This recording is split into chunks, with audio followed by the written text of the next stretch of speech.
Hello, everyone. Welcome to the first episode of Tap into Wisdom.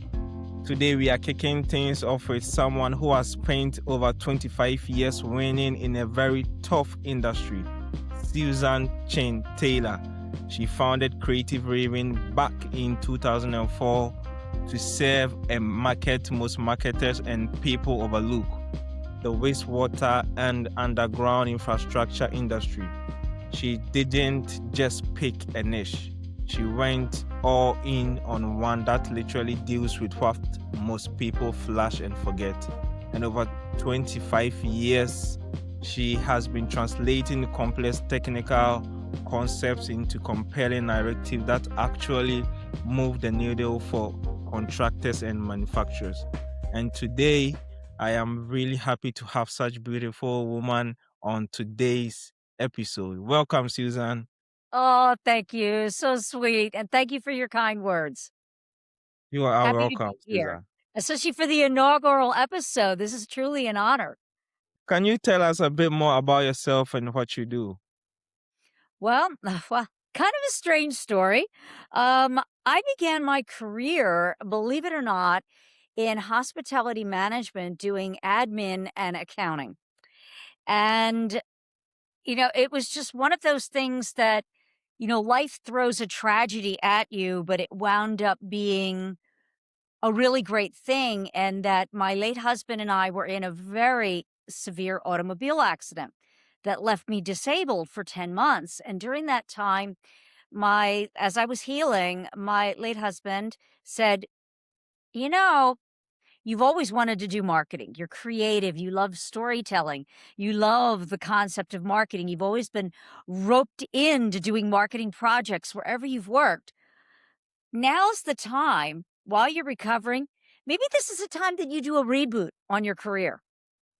So I'm dating myself here, but he bought me one of the initial iterations of Photoshop when Photoshop first came out on the market. And at that time, now we call it InDesign, but at that time it was called Aldus PageMaker. And then it was bought by Adobe and became, PageMaker and then InDesign. That's how far back this goes.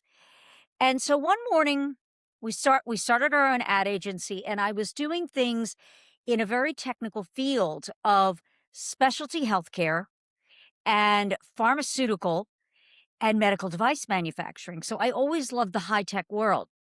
And one morning I woke up and I looked in the mirror and I said, "This just isn't fun anymore."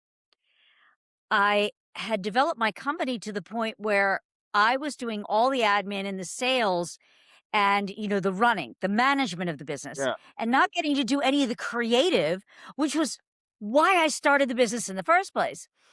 So I see this little ad in the newspaper, and I was living in Palm Springs at the time. And if anybody knows Palm Springs, it's nothing but resorts and golf courses. But this ad said, "High tech manufacturer seeking marketing consultant."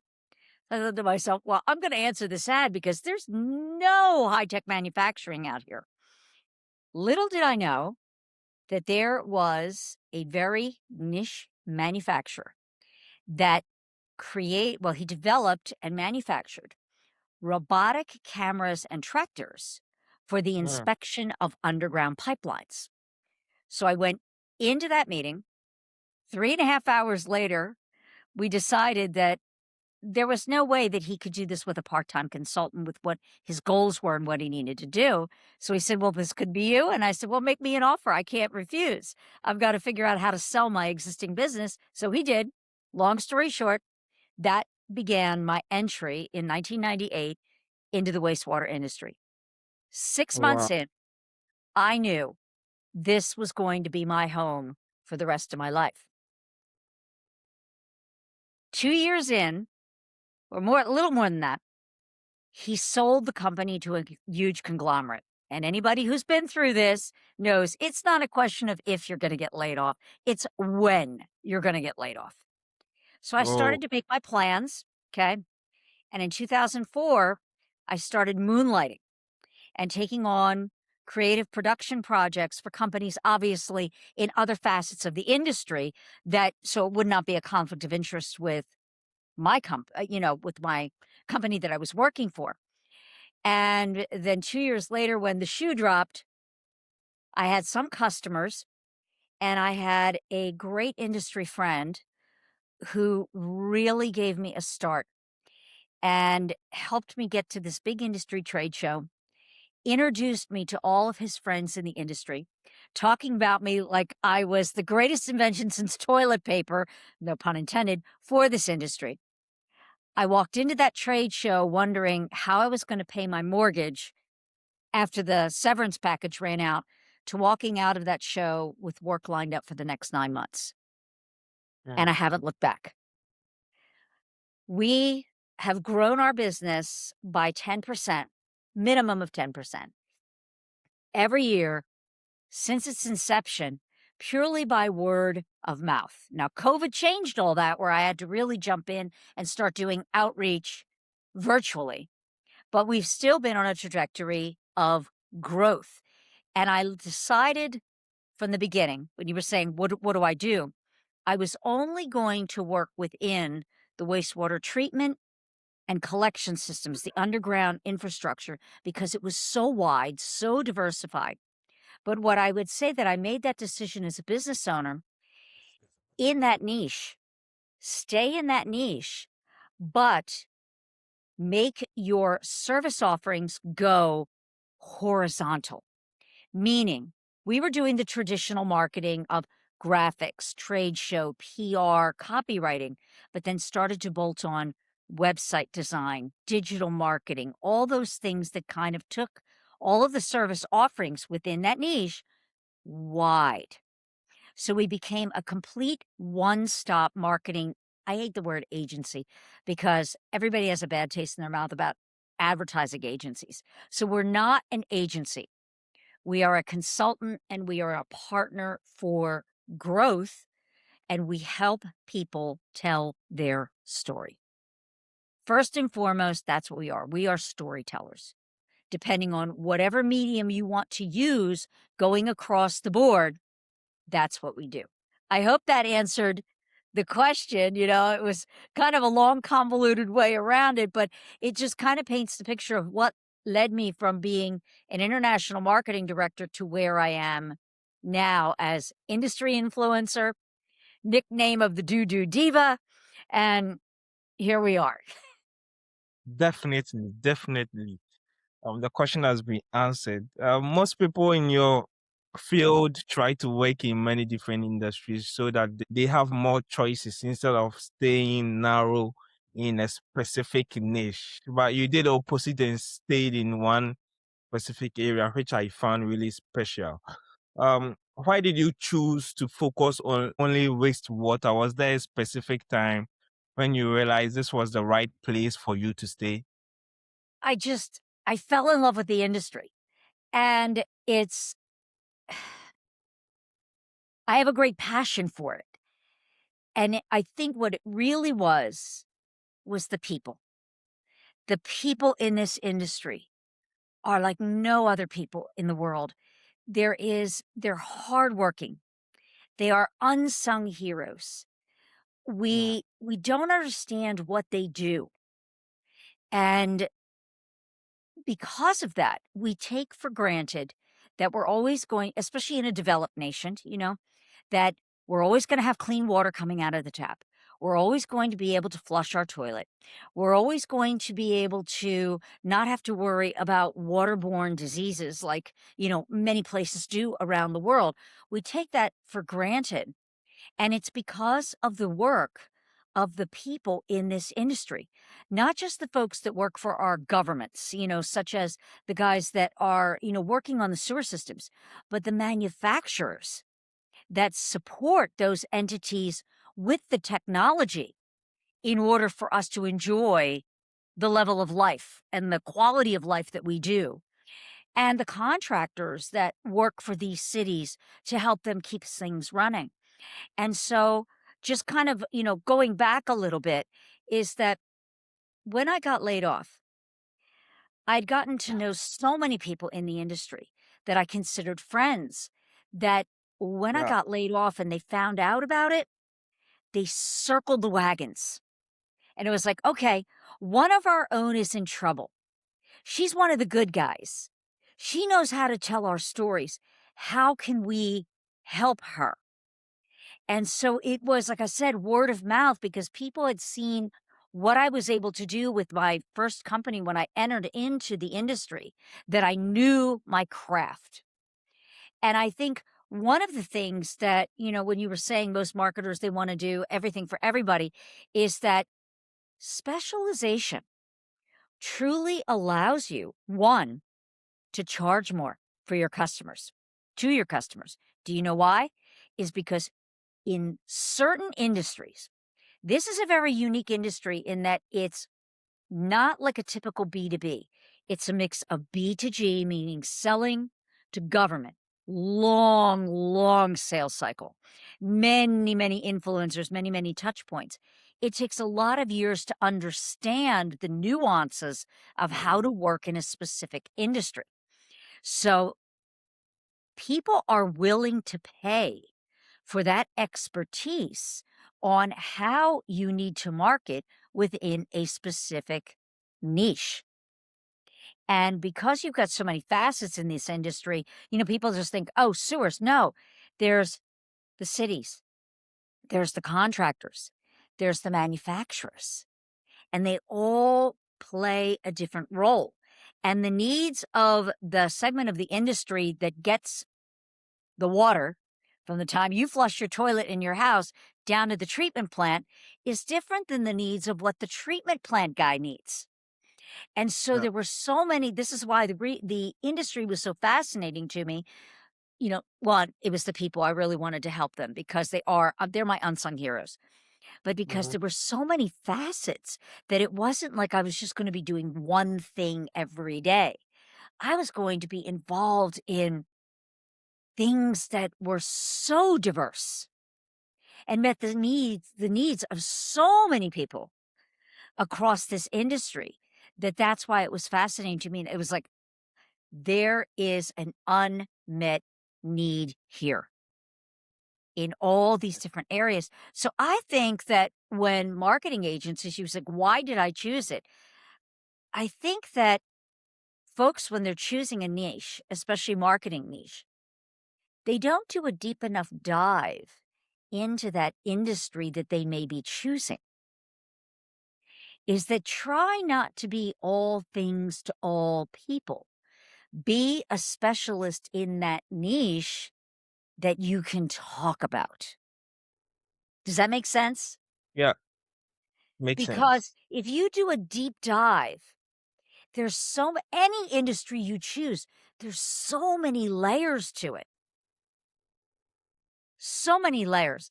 And it may be that you're doing one thing, but think about the companies that support that main industry. There's a niche within a niche. And because you understand how that niche operates and how the story has to be told and I would say, what the buying drivers are, the emotions that drive the someone to sign on the line that hath dot. When you understand all those nuances, you're a specialist. And when you're a specialist, people are willing to pay you more because they don't have to teach you about their industry. You know it. Yeah. Wow. I really respect your choice to focus on one industry because many people are afraid that being in a specialist will limit their success. However, your career shows that being an expert in a difficult field is actually a smart move. Because when you know an industry better than anyone else, you Yes. become a person that companies can't easily replace. And you prove that, Exactly. You become the subject, the authority in the space, the yeah, subject matter expert. And, I've taken on one client, and it's kind of interesting, that was outside of our realm, and the only reason I did it was that she and I were seated next to each other on an airplane, and we just clicked, and I just thought, because it was technology, it was financial technology, and I love doing marketing for tech, like what I would say when we were talking about complex subject matter, and I was like, "You know what? we get each other as women of a certain age, CEOs of a certain age. So I want to help you. And so she's the only one that I've done anything outside of it. But it was fun. It was a really, really fun project. And we're still, even though I got things going for, we're still in touch and I still do things here and there for her. But I think, what you were saying about that choosing a niche, it does set you apart. And Yeah. and also, I would say if you're thinking about choosing any niche, choose, and this would be my recommendation to anyone, choose an industry that is recession proof. If you are Recession. going to be a specialist, a necessary industry, because during COVID, my husband, I said my late husband, but I've since remarried. He's been gone a number of years. He was in the hospitality industry and travel industry. And when COVID hit, it really impacted his business severely. Hospitality, travel really took a hit during COVID. And so if you decide that you want to be a specialist and not a generalist, choose an industry that's not going to be impacted if a crisis happens. If you think about it, water, wastewater, food production, environmental, all those things we couldn't live without. So even though the economy slowed down a little bit, I will just share that during COVID, I did okay. We did okay because even though things slowed down, we survived because no matter what, as long as there's people on the planet, you're going to need a way to deal with the byproduct of human waste because it Mm-hmm. impacts your health. And so whatever you decide, think about think about what is absolutely needed. Now, one thing for marketers, and I would say anybody listening that has someone that's looking for a career, skilled trades, oh, I will tell you, this is going to be the next crisis. Water and wastewater going into it on a city level for treatment, for operations, anything within the construction field. We have a shortage. We have a labor shortage because of the silver tsunami. And all of that institutional knowledge is going to go bye-bye when those people retire out or leave. And so we need people in this industry, and we also need people in skilled trades, HVAC, electrical, plumbing, carpentry. That is going to be a niche industry where they are technicians. They are not marketers. They are not salespeople. How can we help skilled trades? That is going to be an industry that is going to need serious help across the board with business because they're going to be in demand because there's going to be so fewer and fewer young people are going into the trades. And so those trade companies that have that skill, they're going to be in demand and they can basically charge whatever they want to charge. Oh, I had a that is. water heater go out last year. And we talk about AI. I don't know if anybody, watched the Super Bowl, but some of the ads that were about like AI tools, yeah, it's wonderful, but it's scary at the same time because a lot of those jobs and those technical things are now going to be replaced by AI. However, I really do not see AI being able to replace somebody's water heater anytime soon, or fix a leaky faucet, or replace someone's roof. And so No. I'm just shouting out that as we think about AI, AI can very easily replace jobs. So, what are you going to do as a creative, as a marketer, as a business leader? What's going to be the way you're going to use AI, but also make yourself indispensable? Now, AI can do some things, and I use it a lot. I use ChatGPT every day to do things. But the byproduct of AI is only going to be good as what the human puts into it and tells it what it needs. So that can't be replaced. So maybe you need to become like we were saying earlier, a subject matter expert so you can become your own prompt engineer Yeah. for developing the next wave of tools based on your expertise in your market. That's just me on the soapbox. I'm just seeing that, at this point in my life, and I'm not afraid to say it, I'm 66 years old, is that I'm kind of happy that I'm not your age, Kwame. I'm really happy because, technology is going to be changing so rapidly that you're gonna have to be constantly being one step ahead of it of how do I keep myself relevant while embracing technology at the same time? And so this is why I'm throwing that out there that the field that I am in, we need people. We need people that can bring these technologies to light, but where we still need people. And I think there's great opportunities when you're talking tapping into wisdom.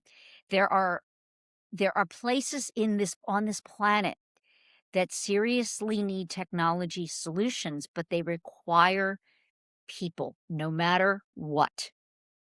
So, where are you going to go in your career? Yeah, you're making Not me asking rate. you, but I'm asking your audience. You, as a specialist, where are you gonna go? Where do you wanna go? For me, it's all about paying it forward. Where can I make a difference? Like, as I'm exiting out, I want to free up time because one of my missions, if anybody listening is interested, and looks at my website, I have a video on my website, about 2/3 of the way down on my homepage, but it's my personal mission of bringing needed wastewater technology to India and other countries that are struggling. And Yeah. so think about where there are needs and then do your best to fill that, answer that need. How are you as a business owner with all the technology that is coming to the forefront with AI? How are you going to use it for the world's good and make a difference? Not just, how am I going to get rich today? I show up in the world of, yeah, I need to make money to live, but how is what I'm doing going to make a difference for the next generation and the generation after that? Wow. Wow. You're making Leave a me legacy. rethink. Leave a legacy behind. Oh, that's a really brilliant and a sharp idea, and also advice, because right now we are now in this world full of technology and AI, and a lot of people are going into these industries.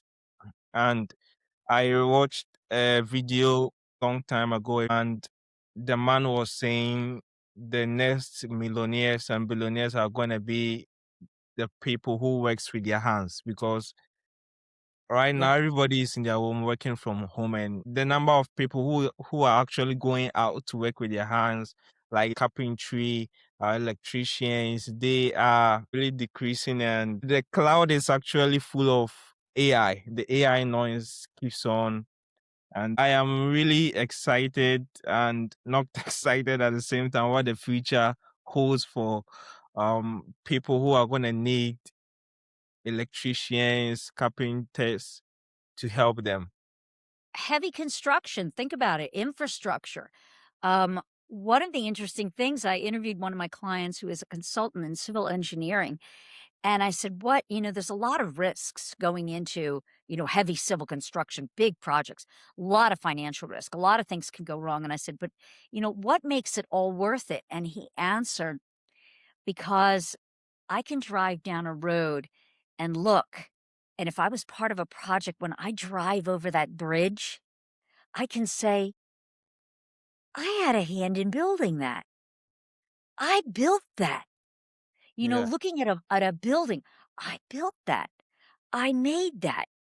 A park, like, I created that, and when I drive by that park every day, that I designed and I see, families enjoying it or that recreation and children, it's like, wow. I said, wow, that really is interesting in that it gives you that feeling like you're leaving that legacy of, I created that. And I think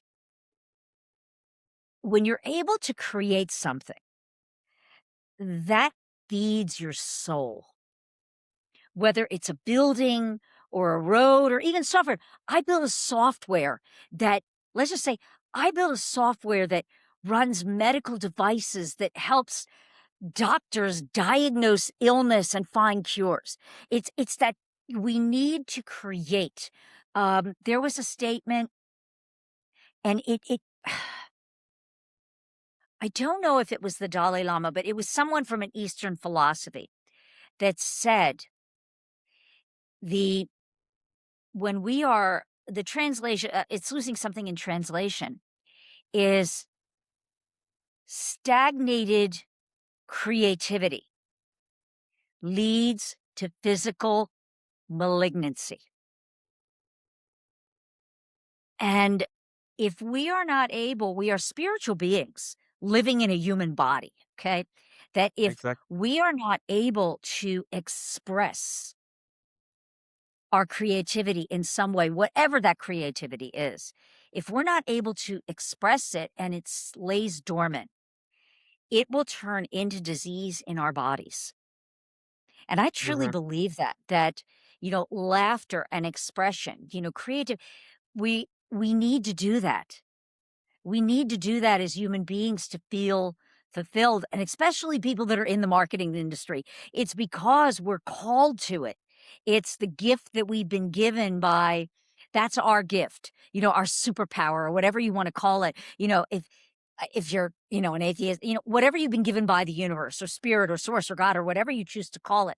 We've all been given certain gifts that are only ours, and that we need to express those in some way and do something with it, and not let the world say, "Oh, you can't do that. Oh, you have no talent." Everybody has talent. Yeah. Everybody has talent. Like when we're together, okay, may not be able to paint a painting like, Leonardo da Vinci or Michelangelo or Raphael, but maybe I can build furniture, Mm-hmm. or maybe I know how to write poetry. And so it's like finding what it is that feeds your soul creatively and do that thing. Not that, it may not be something that you make money at, but do something that feeds the soul. Wow. It's like, because it's that balance of that work life balance is that Mm-hmm. I'm a singer. And when I can't sing, I feel like it's repressed energy. Does that make Yeah. sense? Yeah. It makes sense. Yeah. So that's what I'd say. I chose a niche, going back to that why, the why behind it. I chose it because I had a passion for it. Mm. It made me But want to get up in the morning. I think that's an important thing for people. It's like, do that thing that makes you want to get up in the morning, that you can't wait to get to work. If you're mhm. like, you get up and go, "Ugh, another day at the office," then you're not in the right field. Yeah. If you're dreading to go to work in the morning, or, and here's something, this is awful to say this, and I'm just saying this is someone, like that passion of, sometimes it's okay to let go of a client if it's not a good energetic fit.